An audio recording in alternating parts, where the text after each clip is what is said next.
And this actually is a screenshot of what was on the board on Friday. I thought, well, how appropriate.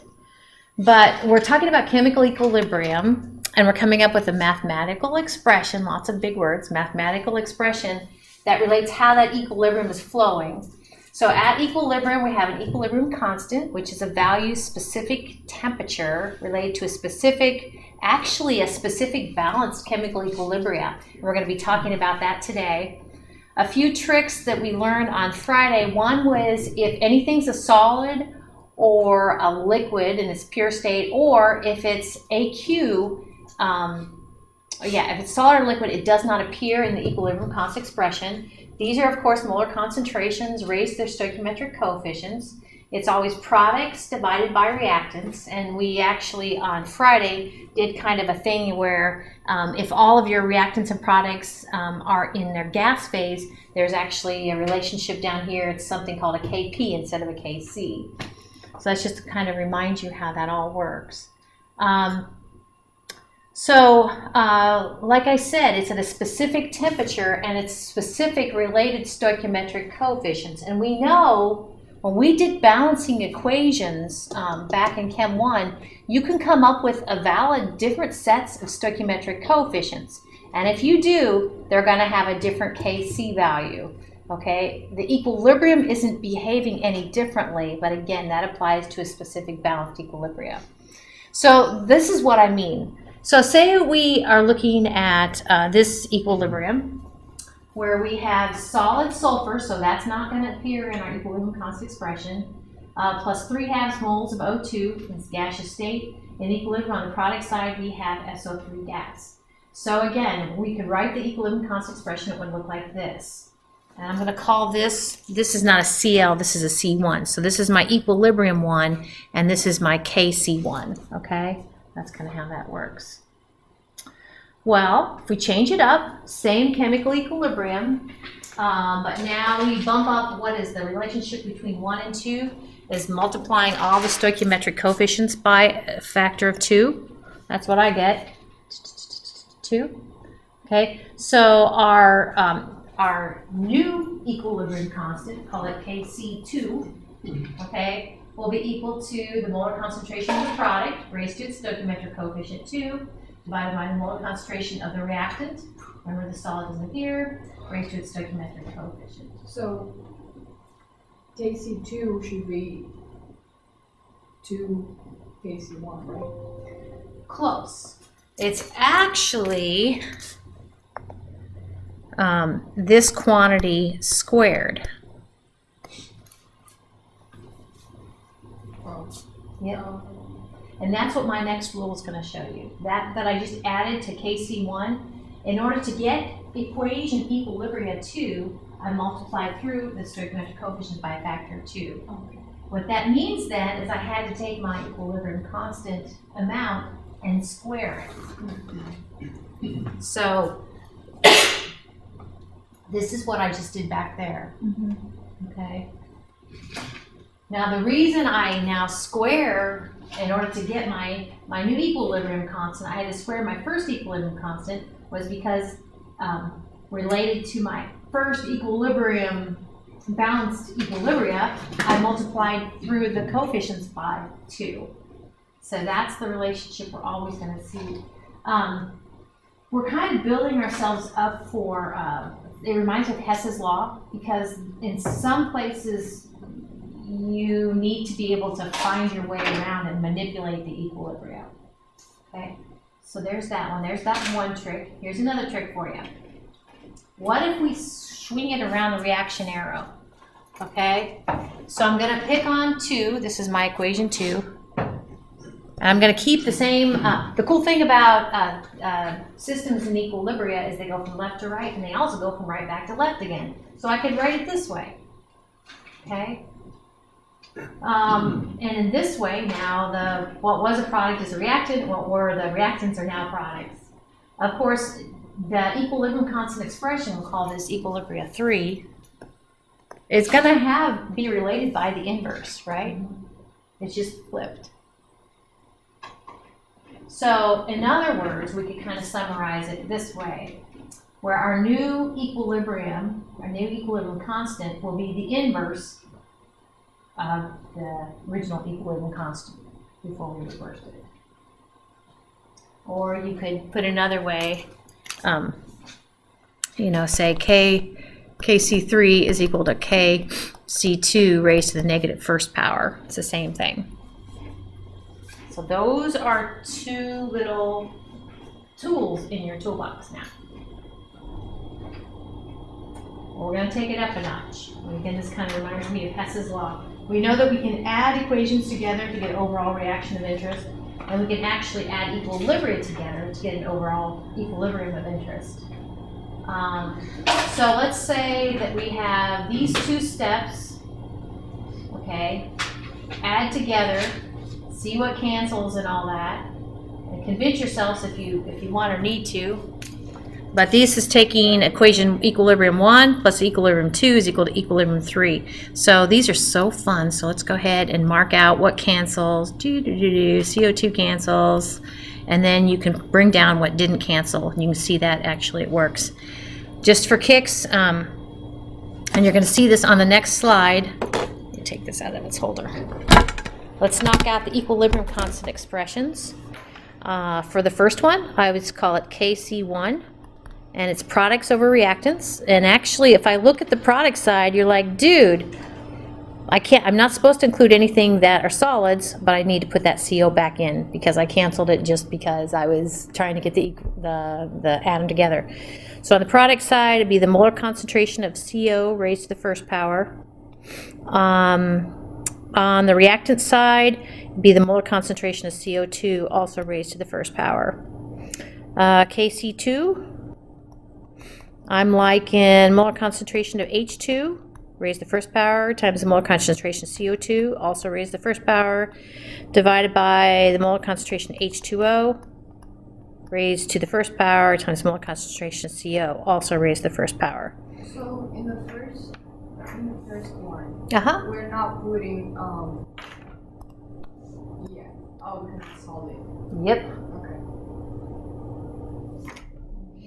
And then for Kc3, you're looking at molar concentration of H2, raised to the first power, divided by the molar concentration of H2O, also raised to the first power. And it kind of shows you on the next slide, but before I show you the next slide, do you see where if I take Kc1 times Kc2, and I'm kind of being sloppy about all this, so sorry about that, but if I multiply these two together, can you see where the CO's cancel and the CO's 2's cancel? And I end up with, molar concentration of H2 divided by the molar concentration of H2O, just by multiplying. And actually that is our next rule. That's totally our next rule. It says if you can add two equilibria together and get an equilibrium of interest, then the Kc for that equilibrium of interest will be equal to the product of the equilibrium added together. Multiply them together. So it looks like this. Kc1, Kc2, right? And Kc3. So Kc3, without knowing the rule, Kc3, we came up with the molar concentration of H2 divided by the molar concentration of H2O. Now remember, H2O doesn't show up if you have reactants that have an AQ next to them, okay? Or if it's an L, it does not show up. If it's a G and it's non-aqueous, it shows up. So anyway. So H2 only shows up when it's in a gaseous phase? It's gaseous phase, yeah. Because I'm trying to think, if it's in gaseous phase, I wouldn't think you would see anything dissolved because you can't dissolve solids in the gas. Hurts my brain, but I don't think you can. But so we came up with this as the equilibrium constant in terms of the molar concentrations of all species involved as the equilibrium of interest. But it's equal to, my point was going to be, that it's equal to this times this, you also get that. I tried to show you. Okay, so the rule goes like this. Is this the third rule complicated? Because we had change the stoichiometric coefficients, raise it to that power, reverse it, you take the inverse, and then this one is if you add them together, you multiply the KCs. Chem 2, your Chem 2 final exam gets to be kind of interesting because you have all sorts of Ks, all sorts of different things you need to kind of keep in. But these are the rules when you're dealing with equilibrium constant expressions. Okay, so let's do an example to kind of to end this topic, and we're going to use those rules to our favor. If we read what this is describing, it basically says NH3 exists in a state of dynamic equilibrium with H2 and N2, and we can show it. Actually, you must be see it on the next one. All that says is, you know, if you have N2 and H2, make them gases, right? In equilibrium, that's what the paragraph says, with NH3, gas. Now you'd be like, oh man, that's not balanced, and you're right. So one way to balance it is if we put a 2 here, okay, then that leaves the 1 nitrogen and what, 3 hydrogens? Does that look okay to you guys? So that's what that's describing. So at a particular temperature, and remember equilibrium constants, your KCs or your KPs or your K whatevers are temperature dependent. At this elevated temperature, okay, we actually came up with some equilibrium concentrations. Now, this would be a good time to kind of point out that I'm going to take my equilibrium constant expression, and for these molar concentrations, I'm going to add a little subscript E here. You know, did I do before? No. Can I do it now to kind of hit us over the head that those are equilibrium concentrations? Yes. Okay. So these are some equilibrium concentrations, or a set of possible equilibrium concentrations at that temperature. And this is one of the things that chemical equilibrium just kind of blow my mind. If we were to start out with different molar concentrations of any of those 3 species, the equilibrium concentrations, when they finally reached equilibrium, would be different. That's just life. That's the way chemical equilibrium work. Okay? Mathematically, we talked about this on Friday before break. Mathematically, though, they have to be equal to the same value. So these can change. These will be different if you start out with different amounts of reactants or products. When the dust settles, when I say dust settles, I mean it's reached equilibrium. It has to be the same Kc at the same temperature for the same balanced equation. Okay? All right. So let's look at what that looks like. We're going to kind of use some of our tools we know about Kcs and how they change if they have different Kc, how the Kcs might change. So first, equation 1. Equation 1 kind of looks like my equation 1. If we write the equilibrium constant expression for that, it would look like, oh, we're going to write the equilibrium concentration for this one, sorry. On the next few slides, we're going to come up with products over reactants, raise their stoichiometric coefficients. Then we're going to take those 3 equilibrium concentrations, these guys, we're going to plug it in, knock out a Kc. We totally can do that. Okay, then we're going to change it up, and we're going to consider this balanced equation for the same equilibrium. Notice the difference between 1 and 2 is we reversed it. So we're going to see if mathematically we come up with what the inverse for number 2 of what number 1 was. So we're going to plug in the equilibrium concentrations there, so you get new Kc, because it's dealing with the same equilibrium, but the reverse. And this one actually is dealing with the same equilibrium, but the coefficients are different. If we compare, let's see what we're going to do. Compare 2 and 3. Notice what I've done to get 3 is taken through by a fact of taking those coefficients, multiplied them by 1/2. So I guess based upon the rule we talked about, this Kc down here would be equal to Kc3 would be equal to Kc2 raised to the 1/2 power, because because that's what I did. I took the stoichiometric coefficients off. Will it always be to the 1/2 of it? Well, it depends on what I multiply through by. Oh, Yeah. right, yeah. Yep. So, in this case, yeah. So here we go. Let's look at the first one. And here's the equilibrium concentration that I'll plug in. Write the equilibrium constant expression that we've been talking about. These are all gases, so they'll all appear. Notice it's always products divided by reactants, or product divided by reactants. In this case, raise their stoichiometric coefficients, which again, on the heels of what we talked about, rate law expressions, and those were reaction orders, and oh, that just hurts my brain. But welcome to general chemistry too. Okay, so then all we got to do is plug, you'll see these amounts plugged in to these molar concentrations. And one of the things we talked about Friday, I tried to kind of prove to you why this is our KCs are unitless. You might be like, oh my gosh, you're going to get moles of liter per something, but it's unitless. Okay, so it looks like this. Where we have in the numerator, we have 0.016 raised to the second power. In the denominator, we have 0.030 raised to the first power times 0.037 raised to the third power. So we're just plugging in for an equilibrium constant expression. Round to 2 sig figs, and feel free to have to do this on your calculator a couple times, make sure you get it right. But 1.7 times 10 to the second, which actually you're going to see on the next slide. That's really the same thing as 170, isn't it? And I'll put a little subscript 1 here. That's our KC1.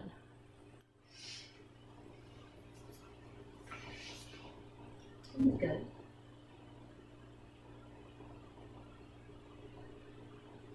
And I'm going to show you how specific those equilibrium constants are. You have to, in addition to giving the equilibrium constant, show the balanced equilibria. Because if we go ahead and swing it around the reaction arrow, the equilibria arrow, it looks like this. The equilibrium constant expression would look like this. So I'll call this KC2 is equal to the molar concentration of N2 times the molar concentration of H2 raised to the third power divided by the molar concentration of NH3 raised to the second power. So let's plug in some numbers. In the numerator, we have 0.030. Also in the numerator, times 0.037 raised to the third power. In the denominator, we have 0.016 raised to the second power. Why don't we just do 1 over? Because this is a proof. Oh, right. Mm-hmm. Yeah. She's asking why didn't we just take like the inverse of 170, and you totally could, but say you didn't have that. These would be real numbers, but you're right. So round to 2 sig figs, you get this 0.0059.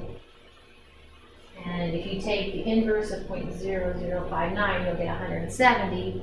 And if you take the inverse of 170, you'll get 0.0059.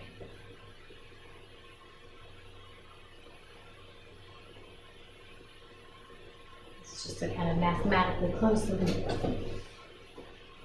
But it seems reasonable because you're taking everything to the same power, you're just flipping the numerator and denominator. And the reason they were flipped is because this was reversed, and it's always products over reactants.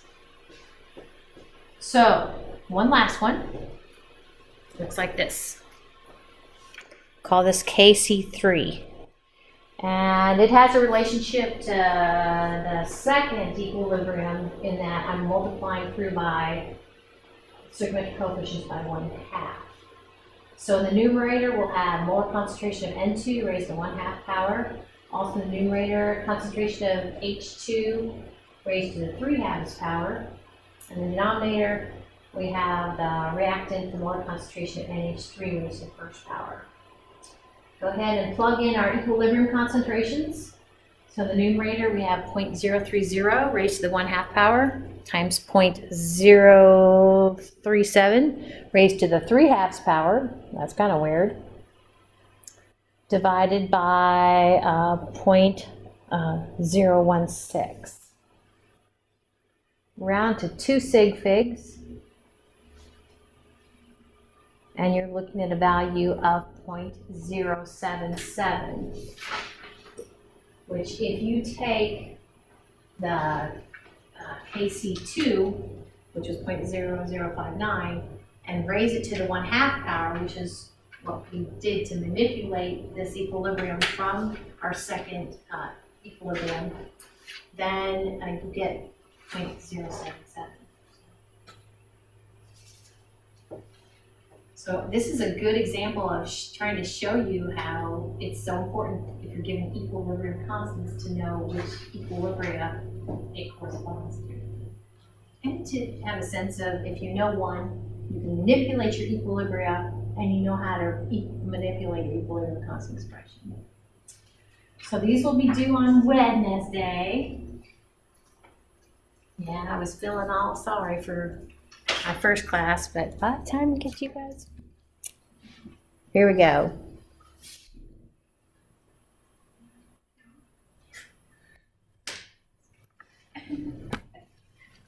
It's good, chapter. Okay. So here's why I'm glad that I put the little e's here. I hope we're all on the same page. These little the equilibrium molar concentrations are implied by them being mathematically associated with your equilibrium constant. All right, here we go. Reaction quotients. Woo! I'll go ahead and I'll put it in blue. And again, don't blame me, but I don't know how else they would have kind of shown you this. Your reaction quotient is QC. How fun is that? Call it reaction RXN quotient. Oh shit. Okay. So your QC, your reaction quotient, takes on the identical form to your equilibrium constant. And you're like, really? I'm like, really. Molar concentration of products raised to their stoichiometric coefficients divided by the molar concentration of your reactants raised to their stoichiometric coefficients. What's different about it? I don't have the E's here. It's not at equilibrium. I call this actually a snapshot. It's my own word for it. It's like when you take a snapshot, it's pretty random. Okay, this is a snapshot. Okay, they're not necessarily at equilibrium. They can be at equilibrium, but they're not necessarily at equilibrium.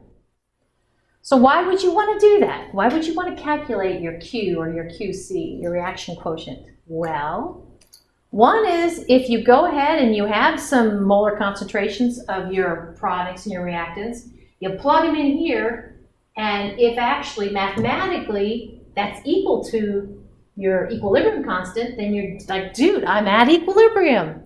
Voila! Okay? So this is saying we can compare our snapshot to our equilibrium constant and draw some important conclusions. And that's one important conclusion. There's two other important conclusions we can draw by comparing your snapshot to your equilibrium constant. It's just so exciting. Did I tell you that this is actually kind of building the next, this unit 3? Unit 3 and unit 4 are yoked. Okay, so it's not a threat, it's just a reality. Okay, because we had somewhat independent units, unit 1, unit 2, unit 3, unit 4, and unit 4 is finally building up to pHs and pOHs, which we all just kind of throw around like, who cares? But they actually have to do with chemical equilibrium. So anyway, all right, so, right. So is the system at equilibrium? If QC is equal to KC, then those must be special concentrations. We have a set of equilibrium concentrations. Okay. The second thing, I said there's kind of 3 scenarios. It can be QC can be equal to KC, or QC could be larger than KC, or QC can be smaller than KC. Our snapshot, okay? And it tells us something in all 3 of those scenarios.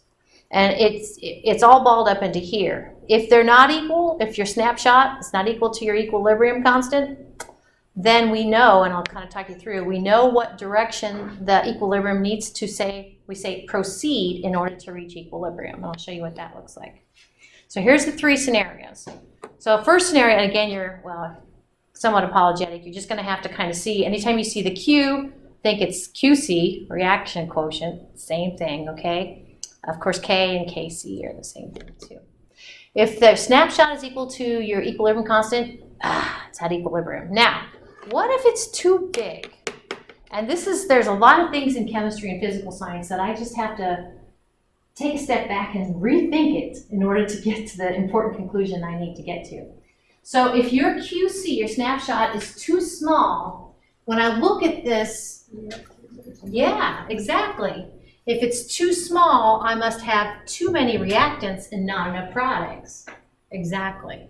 So if you're thinking through it, then what's going to have to happen is your reactants it's going to have to proceed, what we say, from left to right. It's going to have to go from reactants to products. It's weird chemical equilibrium. You're like, well, these are my reactants and these are my products. Switch around. And now these are my reactants, these are my products. Yeah, welcome to equilibrium. Okay, but as written, if your snapshot's too small, it needs to proceed to the right. Okay, reactants must form products to reach equilibrium. And actually, that's going to be important when we start to, that is a key piece of information to what we say solving chemical equilibrium. We need to know which way it's going to go. All right, so what if it's too big?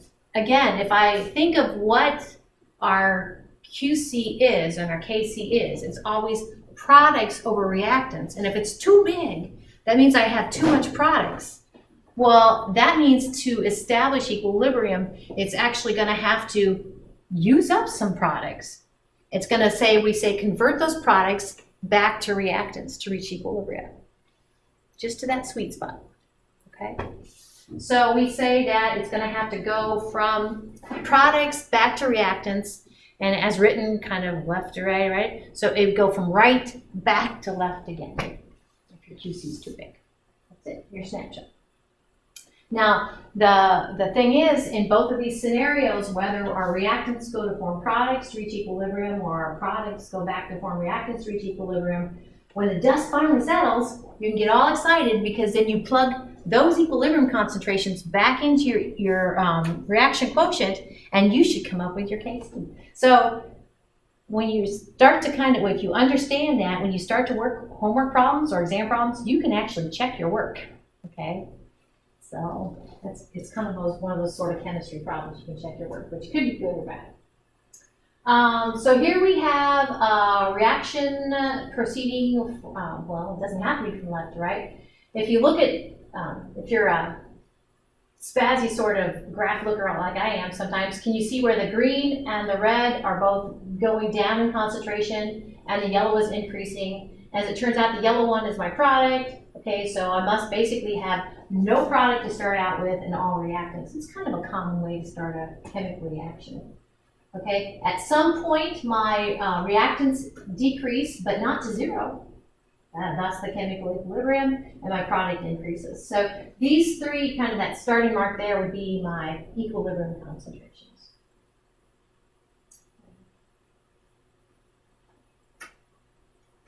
So if we were to get a fix on our QC, the fact that we had in this scenario basically all reactants and zero, no products, can you see where the KC basically started at a very small number, if not, 0 divided by any number, 0, right? Yeah, 0. Okay, so KC is 0. The infinity thing kind of throws me off, but so your KC started out as 0 basically, and it increased to what it needs to be for this particular temperature. But again, KC's, it would be what it's going to be as long as we're dealing with that balanced equilibrium. Let's look at a different one. Okay, so this one, we have all product but no reactants. After a certain time, we have equilibrium concentrations of everything. Yep. Notice, and I don't have a graph to show you this, or a company graph here, but if we were to look at our the value of our snapshot, it would start out at basically infinity and come down to some number. Okay, our QC would settle into be equal to our KC at equilibrium. Okay. And in this case, it's a very large KC, something very large. You know that in order to reach equilibrium, it's going to have to take the products and go back and form reactants. And that's exactly what it does. Okay, so let's look at a real live example here. All right. So I think I'll draw a picture of this. If I was doing this, I would draw a picture of it, so I might as well. I'm doing it right now. Notice we do a lot of chemical equilibrium where everything's in a gas phase. It's just convenient, I think. That's the way I think of it. Because if it's a solid or liquid phase, it doesn't show up in the equilibrium constant expression. So I have 3 different gases in my box, and I've given the molar concentration of each is quite handy. So H2, I2, HI, they're all equal to the same thing.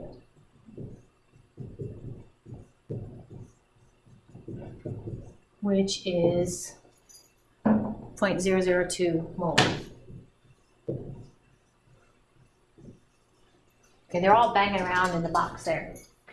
Gives me a temperature, which I'm fine with that, but I can't do anything with, I mean, if I had to recreate this in the lab, I definitely would need that temperature. It says we know that the equilibrium constant at equilibrium mathematically, do it this way. Sorry, let's go away. We can take the balanced equilibrium, and we know that at equilibrium, that the molar concentration of the product, HI, raised to the second power, divide the molar concentration of I2, raised to the first power, times the molar concentration of H2, raised to the first power. But, and it's not my problem, it's just the way it is. Notice our reaction quotient, we calculate the same way. It seems kind of silly, but it is live. It kind of makes sense. Okay, we calculate them the same way. So, questions you might ask is it at equilibrium? Well, all we got to do is take those 0.0020, plug them into the equilibrium constant expression here, our snapshot, and that's equal to 46, we're done. By the way, I think I probably should do that. Here I should say Kc is equal to 46 unitless. It's weird. You're like, really? There's no units? No. Okay. And I'll give you a hint. It's not going to be equal to 46. So then based upon whether it's greater than 46 or less than 46, we know which way it needs to proceed to reach equilibrium. And that's the other question we can answer. We're going to actually take this type of problem a step further later on. Probably not that far later on in the unit, and we're going to kind of come up with some quantities. So here we go. This is your, missing a there. Okay, our snapshot, or QC, our reaction quotient, takes on the same form as our equilibrium constant expression. Or like I said over there, molar concentration of the product, which is HI raised to its stoichiometric coefficient 2, divided by the molar concentration of each of the reactants, and their coefficients are 1, so it's all both raised to the first power. It's kind of fun. The math works just fine because they are all equal molar concentrations. So we end up with a quantity 0.0020 squared divided by 0.0020 times 0.0020, which I'm not good in math, but I can handle that one. So that all works out to 1.0, which again, 1.0 is not equal to 46, so it's not an equilibrium. And it's on the low side, so it's too low, so that means we have not enough products and too much reactants. So we came up with 1.0 as our snapshot, 46 is our equilibrium constant. Not an equilibrium. No, who's it? And like I said, the fact that our snapshot, our reaction quotient is less than our equilibrium constant means that we have to go ahead and keep going from left to right as written. Some of our reactants need to continue to form products to reach equilibrium.